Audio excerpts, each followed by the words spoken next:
Here I have Jaecoo 5, and on this example let me show you how to use the Jaecoo Intelligent Speed Control.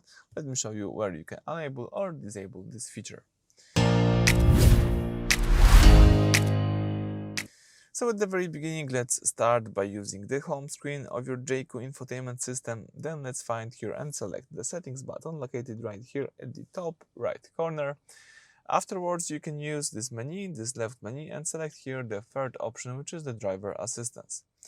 And then, as you can see under the speed limit assist settings, you've got this intelligent speed control system.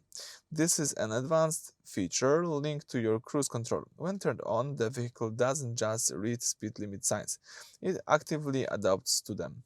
If your cruise control is set to 120 km per hour and the highway limits change to 100 km per hour, the car will automatically slow itself down to match the new legal speed limit without you needing to tap the brakes. So it's quite useful. You can enable this feature. If you found this too interrupting, you can also disable it just by using the same switcher here.